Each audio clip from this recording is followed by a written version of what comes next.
ఏలూరు మరియు మహాభారతం మధ్య ఉన్న అనుబంధం మీకు తెలుసా? ఆశ్చర్యంగా అనిపించిందా? సందేహంగా అనిపించిందా?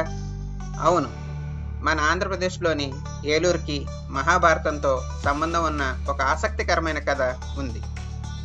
మనందరికీ తెలుసు, మగధ చక్రవర్తి జరాసంధుడు అనేకసార్లు శ్రీకృష్ణుడి మీద యుద్ధం చేశాడు. కానీ మీరు ఎప్పుడైనా ఆలోచించారా, శ్రీకృష్ణుడు ఎందుకు జరాసంధుడిని చంపలేదు? ఎందుకు కృష్ణుడు మధుర రాజధానిని వదిలి ద్వారకకు మారాల్సి వచ్చింది?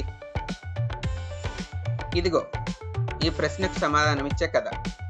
జరాసంధుడి అల్లుడైన కంసుడు శ్రీకృష్ణుని చేతిలో మరణించాక ఆగ్రహంతో జరాసంధుడు కృష్ణుడిపై యుద్ధం ప్రకటించాడు.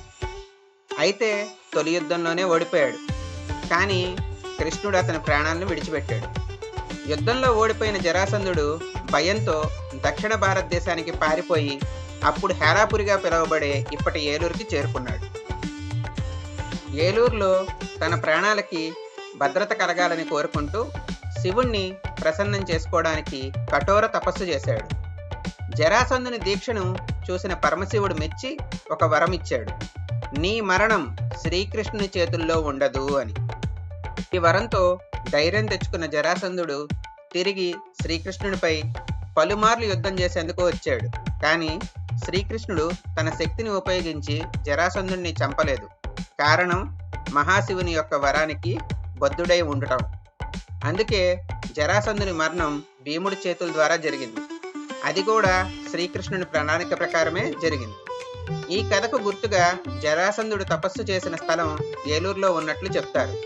అక్కడ శివుణ్ణి జరాపహారేశ్వర స్వామి పేరుతో భక్తులు పూజిస్తారు. జరాసంధుని భయాన్ని తొలగించిన స్వామి అనే అర్థంతో ఈ ఆలయానికి ఆ పేరు వచ్చింది. ఇదెంతో ఆశ్చర్యకరమైన కథ కదా. మన పురాణాలు, ఇతిహాసాలు భారతదేశంలోని ప్రతి ప్రాంతానికి అనేక కథలతో ముడిపెడతాయి. వాటిని తెలుసుకోవడం నిజంగా ఒక గొప్ప అనుభూతి. Please like, share and subscribe.